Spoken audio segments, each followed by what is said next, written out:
হয়রানি করেছে, যে হয়রানিতে এখানে প্রায় জেলে আসতে হয়েছে, মুন্টুকে আসতে হয়েছে, আমাদের আশরাফ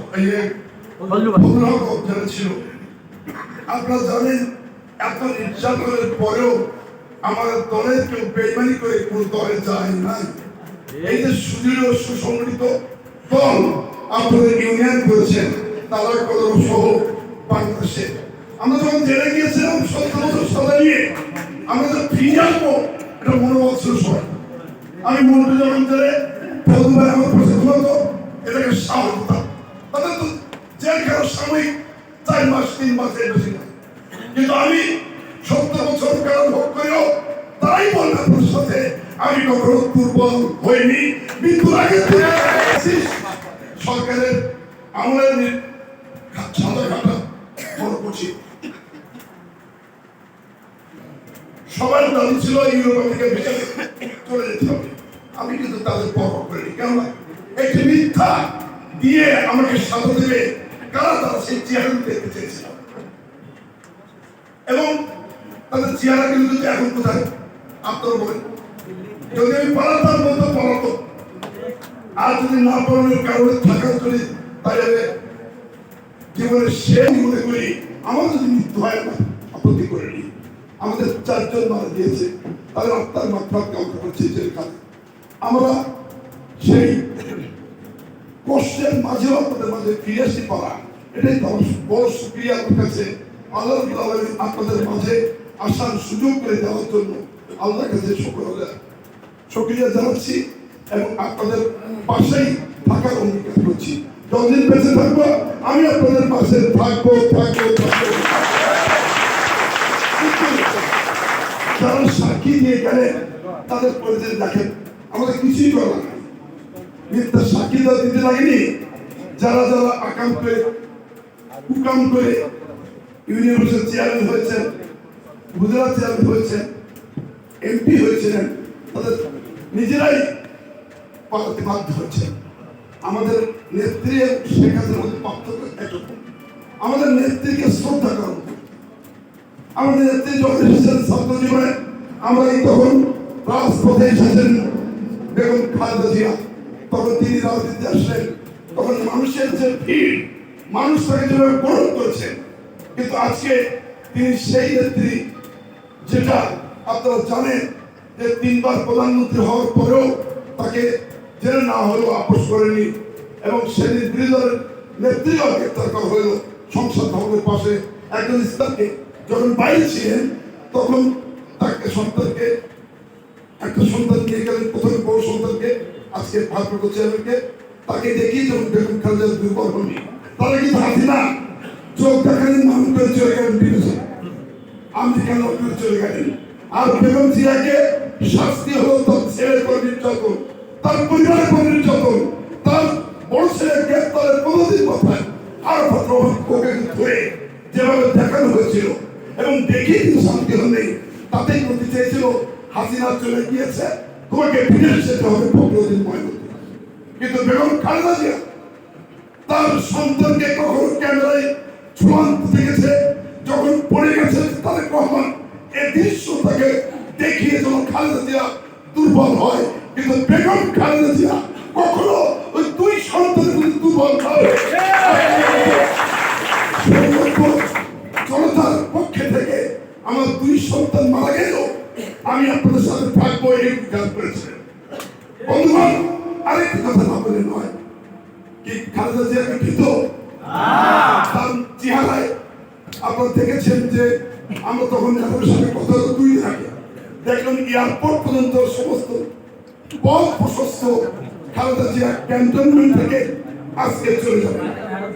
আপনারা দেখেছেন সমগ্র দেশের মানুষ তাকে ছিল, কিন্তু খালেদা জিয়া ওই পুলিশ আর্মির ভয় বিভ্রান্তি দেখে আমার মৃত্যু হয়ে যায়, বাংলার মাটিতে হবে। এরপরে বাধ্য হয়ে শেখ হাসিনা ফিরে আসলো, নির্বাচন হলো, এবং ওইখানে মেজর জিয়া থাকতেন, ওইখানে লেফটেন্যান্ট জিয়া থাকতেন, ওইখানে মেজর জেনারেল জিয়া থাকতেন, ওইখানে সেনাপ্রধান থাকতেন, ওইখানে রাষ্ট্রপতি থাকতেন। ওই রাজ্যে তিনি 3 বার প্রধানমন্ত্রী হয়েছেন, সেই বাড়িটি পায়া তারপরে করেছে ফিরে এসেছে। বন্ধুরা মনোবল কেমন দেখেন, ওই যুদ্ধ করার পরে আমাদের লন্ডনে ট্রিটমেন্ট করতে, তখন তার সাদা পোস্ট এতিমের টাকা চুরি কথা বলে। কিন্তু তারপরে মানুষের আমেরিকার ভালো ছিল খালেদা জিয়া ফিরে আসবে না, কেন আসলেই তো আসলে 10 বছর জেল খাটতে হবে, এই 78 বছর বয়সের জেল খাটতে হবে। কিন্তু সবকিছু তোয়াক্কা করে ছেলেকে রেখে তিনি জেলে গেলেন। এটাই তো দেশপ্রেমের ইতিহাস। এর চেয়ে দেশপ্রেমের আর কেউ হতে পারে বলেন না।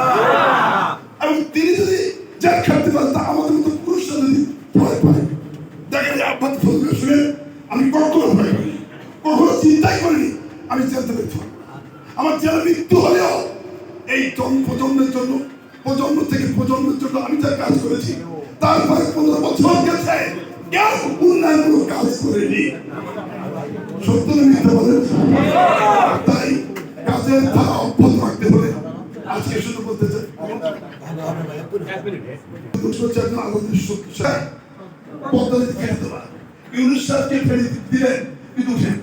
কিন্তু বেগম জিয়া করে বললেন কবরে নাকি লাশ এবং খালেদা জিয়ার শরীর মনস সবকিছু ধ্বংস করে দিয়েছে।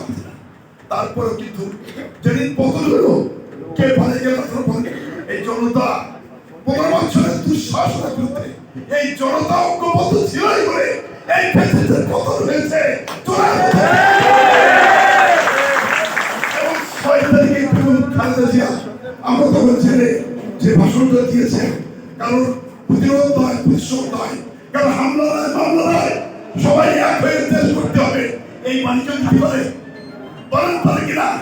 তার পরিচয় টুকরো ছোট ছেলে আমার পত্র আমাদের 10 বছর সাথে দিয়ে মালয়েশিয়া ছিলেন। সেখানে ইন্তেকাল করার পরে হাসিনা নাটক করলেন যে খালেদা জিয়া চল বাড়িতে যাই তামাশা করতে। আপনার ছেলেকে মারার পরে যখন লাশ আসছে, প্রথমে লাশের পাতা দিয়েছিলেন, পরবর্তীতে এসেছিল 1 কোটি জনতা, আরো প্রথমে বুকের জানতে এসেছিল। তাহলে যে আমি কোনো প্রতীক্ষা চাই না। তাই আসুন বন্ধুরা, সবাই মিলে কেউ কারোর ক্ষতি না করে আমরা এবং যেভাবে তিনি এখনো ভালো মানুষ হিসেবে চেনে, বিশ্বব্যাপী চেনে, এইরকম মানুষের যারা বলেছিল মেরে ফেলবে, তার ট্রিটমেন্টটা দেয়নি, ট্রিটমেন্টটা করতে পেরেছেন, এমনি সুস্থ আছেন। আপনারা অনেকেই দিয়েছেন, এটা কষ্টের জায়গা। তাই আজকে শুধু বলবো, হাসিনা পালালেও আমার নেত্রী বীরের কাছে বাংলাদেশে আছে, ঠিক কিনা বলেন? দায়িত্ব পালন করছেন কঠিন ভাবে। কি বলতেন তার সম্পর্কে, কিভাবে গালাগালি করতেন, কিভাবে মারতে চাইতেন, কিভাবে আসো বসে খেয়াল করে আসো। এখন তিনি কোথায় গেলেন? আমার আপনার তারেক রহমান কি সেই কথা বলেন? অর্থাৎ খালেদা জিয়া, জিয়াউর রহমান, খালেদা জিয়া, তারেক রহমান, এটা আদর্শে পরিণত হয়েছে বাংলাদেশে। একটা ঘটনা আছে বলতে পারে যে খালেদা জিয়ার 10টা বাড়ি আছে, একটা ঘর আছে আলাদা। যদি বলতে পারে তারেক রহমানের ঢাকার মাটি, তার আদর্শের দল বাংলাদেশের জাতীয়তাবাদী দল, ঠিক কিনা বলেন? তাই আজকে বলতে চাই, অনেক দল আমরা 86 ইলেকশন করেছিল, 86 ইলেকশন করে দাঁড়িপাল্লা একসাথে ছিলাম, 96 পয়লা 12 জুন নির্বাচনে কড়া সিট পেয়েছি, লাঙ্গল, দাঁড়িপাল্লা, ধানের শীষ নৌকা। আজকে কি আমাদের অবস্থান কি বলেন? কেউ কেউ জানে সর্বোচ্চ সিট পাবে, এই জন্য পিয়ার চেষ্টা নির্বাচন। তাই আমরা বন্ধুরা, পিয়ার নয়, বাংলাদেশের নির্বাচন হবে, সেই নির্বাচন আমাদের মার্কা ধানের শীষ, শহীদ জিয়ার মার্কা ধানের শীষ, খালেদা জিয়ার মার্কা ধানের শীষ, এবং তারেক রহমানের মার্কা ধানের শীষ, আমাদের সকলের মার্কা। এই নির্বাচনের দায়িত্ব অর্পিত হলেন, আপনারা সবাই দায়িত্ববান। তাই সকলের সালাম দিয়ে এখন কমিটি ঘোষণা করবে আমাদের 3 দল, সকলকে আগামী দিনে কথা বলবো। আসসালামু আলাইকুম রহমতুল্লাহি ওয়া বারাকাতুহু।